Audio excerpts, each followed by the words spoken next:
Welcome to the podcast for G's only, for G's only. And it's for all women who's at the C-suite level. CEO. And we coming your way to share our stories in leadership.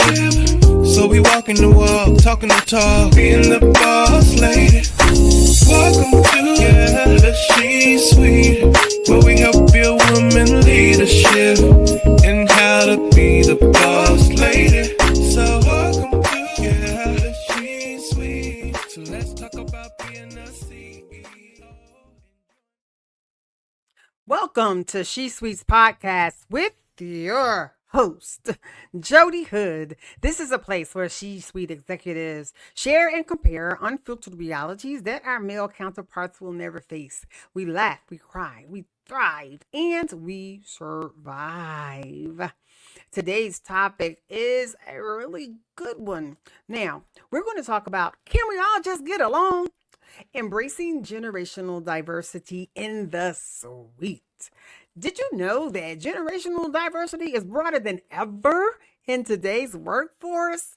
That's right. We have about five. Yes, today's workforce spans 5 generations, and they are defined by Pew Research Center as the silent generation, born before 1945, the boomers, born between 1946 and 1964, Generation X, 1965 to 1980, Millennials, that favorite group, 1981 to 1996, and now the Generation Zs, born after 1997, have entered the workplace.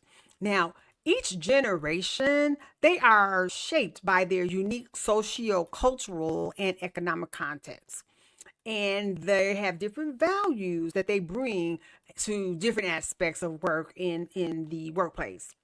Now, I read an article. It's by Monisha Tateha. I believe I'm probably really messing up her name, and forgive me for that, Moisha. The way you spell her last name is Toteja, and Miss Monisha is a Forbes Council member, and she puts it this way when we were talking about the intergenerational workplace.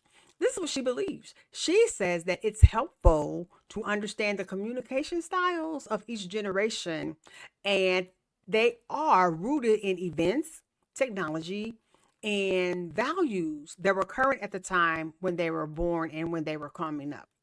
So let's check this out. The silent generation, remember they were born before 1945?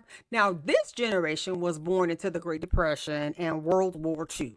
So how did they communicate back then? Let's think about it. They communicated, it was like heavily in person, or they wrote handwritten letters, right?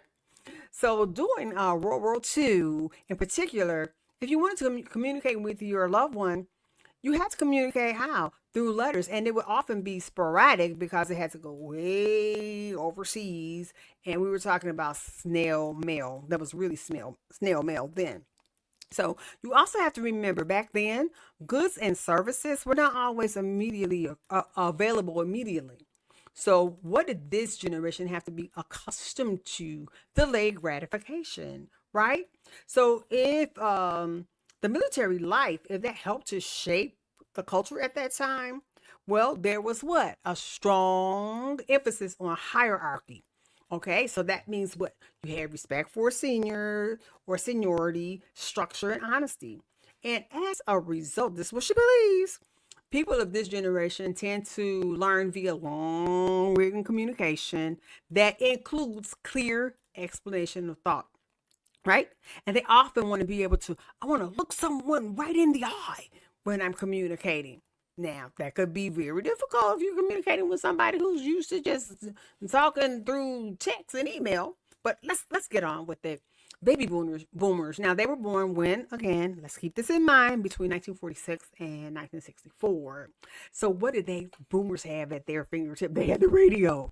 That's right. And oh, good Lord, they had black and white TV. Whoa, weren't we lucky? Now, this is the generation that they heard or saw. Keep in mind what's going on back then. They saw the moon landing. right there in their living rooms, which was remarkable. And their learning style seems to be, according to her, a little more auditory. You want people to, you talk to me. I want to talk to you in person or on the phone. And this is kind of true. Now, although these are generalizations, I find some of this to be true because my sister, who's a boomer, she can't stand text or email. Don't text me, don't email me. Something gets lost in the translation. You can't feel my tone, or it may be interpreted the wrong way. You talk to me in person. Well, this generation, the boomers, they also enjoy really good discussion. They want to talk, debate. And guess what? This is really similar to the silent generation. Why? Because they too have a healthy respect for hierarchy. Okay, we respect authority. Yep, loyal. And you think that everyone should, you need to pay your dues. Most also greatly value work, and they tend not to prioritize retirement. They want to get in there, they want to get the job done, they want to do a great job, and they will be at a job for 50, 60 years. They're not talking about moving around. Now, let's talk about the next generation, Generation X. Now, they were born between 1965 and 1980. Now, with women, got to think what was going on at that time. It was more prevalent for women to be in the workforce again. But at that same time, divorce rates were rising. So these Gen X children were more likely to be what? Latchkey kids. And they were often left to hang out at home by themselves with their color TV now. And as a result, they became more independent, self-reliant, and free thinking. This generation is the one that invented email. Okay? The generation that invented email, they grew up during a time of disillusionment, though. From the Vietnam War to Nixon's Watergate, some of you may remember the Nixon's Watergate scandal, and also what was going on back then, the Challenger explosion. I can remember, I think I was in school when that was shown on TV. So this generation, they trust authority. Their trust in authority crumbled in many facets. So as a result, what? This typically skeptical generation showed less respect for service, title, or rank, and instead valued what? Competency and individuality. The boomers' preferred learning style seems to be or tends to be visual. They want to, I got to see what's happening. I got to see how this works. Now to our favorite beloved group, the Millennials, 1981 to 1996. This is one of the most talked about generations right now. And when did they grow up? They grew up during the digital revolution, the advent, baby, of the smartphone. They lived life with and without digital technology. This is the first generation that they grew up with diverse and merged families. And they are typically, they had closer family relationships. But what did the smartphone do? It enabled connections across the globe, baby. And it helped create and maintain relationships. Generally, millennials, they were crushed by debt and hit with inequity at home and at work. Many in this tech-savvy generation became what? More creative, empathetic, and aware of global issues that the previous generations kind of didn't pay attention to that much. Let's talk about them some more. What are they like chat, instant messages, and text messages enable this generation to give and receive information more quickly than others. I mean, information was ubiquitous. Now, this generation happens to learn best kinesthetically. They learn by doing. That's right. This young lady believes that they are multitaskers who like getting things done and dislike wasting time. The millennials typically value diversity, and I find that to be true. And they value making a difference and immediate feedback. Tell me right now. Don't make me wait. I need to talk to you tomorrow. No, don't talk to me tomorrow. Talk to me right now. Now let's get to the last generation who has just entered the workforce, and that is Generation Z. And they were born after 1997. Gen Z builds on many of the millennial characteristics. They are an increasingly diverse population because they are of the DAI generation, and they care deeply about issues such as equality, diversity, and climate change. They are often more activist in nature, and they want to see government involved in solutions. They do. They want you to solve these problems. Now, remember, this age group would be shaped somewhat by the global pandemic, and they tend to learn from and be driven by social media. That's where they get their information. Not CNN, MSNBC, social media.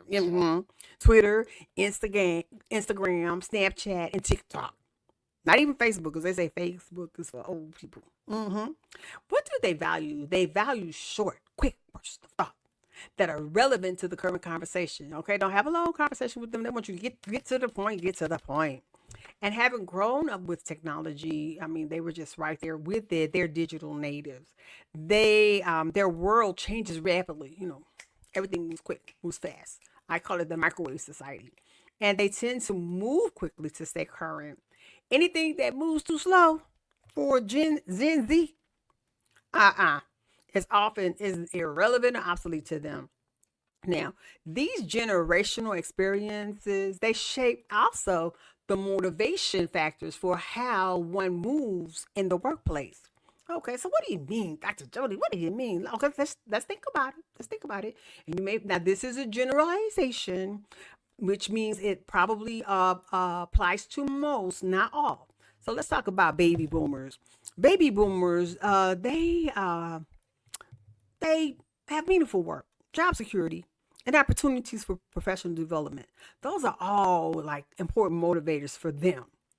Now you got to keep in mind, once you understand each group, you'll know how to move into how to get them to work together to generate productivity. Now the Gen X, on the other hand, they tend to be motivated by balance, work life balance. That's where we start hearing it, work life balance. Okay, they like opportunities for career advancement. They are also likely to appreciate flexibility and autonomy at work. Don't micromanage me. Just tell me what you want me to do, and I'll do it. And kind of let me do it my way. Let me try this, try that. Now let's get to the millennials and Gen Zs. Okay, they are influenced by a rapidly changing employment landscape, right? What does that mean? They tend to value meaningful work. Work has to be meaningful.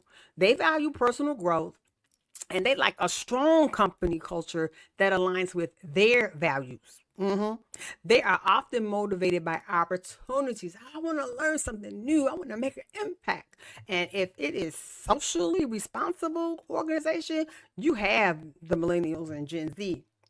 Now, they also value this, and I have noticed that big companies and corporations have begun to change the way that the work schedules, because this generation, they value flexibility. They want an increased preference for remote and flexible working arrangements. Now, a lot of them want to work remotely and they want to work at home, but they also tend to want a sense of community. So they prefer the hybrid approach. Now, let me tell you, if you understand these generational differences, Miss She Sweeters, you can tailor strategies to motivate and engage their diversity in the workforce to build, as I said before, productivity. Now, I'm going to give you 8 practical strategies because I'm always giving you 5 this, 10 that. But these are 8 practical strategies that can promote intergenerational understanding. Number 1, have open communication. Encourage open dialogue about communication preferences. Do you want face to face, or do you want email, or do you prefer text? This fosters a culture of open communication, and everybody knows that their preferences are respected and understood. 2, provide training.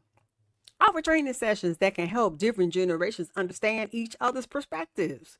It could be seminars, workshops, informal and lunch and learn activities. Yeah, you can also have mentoring programs that facilitate understanding and respect from all generations. What can you do? Thirdly, create some diverse teams. Whenever possible, mix up your teams intentionally so they include members of different generations. This can lead to more innovative solutions and ideas, and actually brings a new and fresh perspective. Four, encourage mentoring. Set up mentoring programs where you pair like your younger employees with more experienced ones.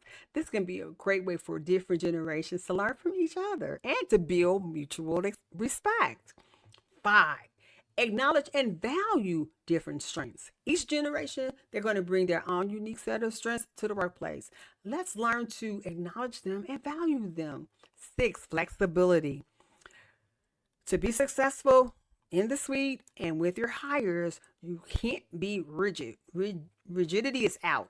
You have to be flexible in terms of the work arrangements and styles. You have to offer options like flexible work hours, remote learning, project-based tasks that can cater to different generational preferences and expectations. All right, folks, I'm almost done. Seven, avoid stereotypes. Although these are generalizations and you kind of say, well, this generation does that, this generation does that. Treat each person as an individual. And you can't really make a lot of assumptions about a person's generation because I know for a fact that there are boomers who have embraced technology. They like a little TikToking and Instagramming too. So just treat each person as they are an individual. And lastly, leverage technology. Now I haven't heard of these platforms, but there's something called WorkVivo, Blink, and they actually are designed to foster effective and efficient communication across generations. There you go, you have it, folks. As we move forward with the intergenerational workplace, please don't forget the value that every generation brings to the table, right?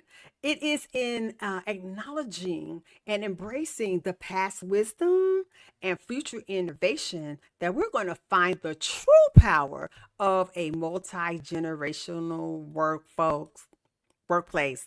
There you have it, folks. Can we all get along? Can we just get along? Yes, we can. And it'll be at our advantage to do so. So, you know what I'm going to say right now, people. I want you to like me on Facebook. Connect with me on LinkedIn. How about subscribe to my YouTube channel? That's Jodi Hood. And LinkedIn is Dr. Jodi Easterling Hood. Now, until next time, people, let's keep walking the walk and talking the talk. And what is my message to you, C-suite men? C-suites are coming at you for real, for real, for real. Yes, we are. Welcome to the podcast for G's only. For G's only. And it's for all women who's at the C-suite level. CEO. And we're coming your way to share our stories in leadership. So we walking the walk, talking the talk, being the boss lady. Welcome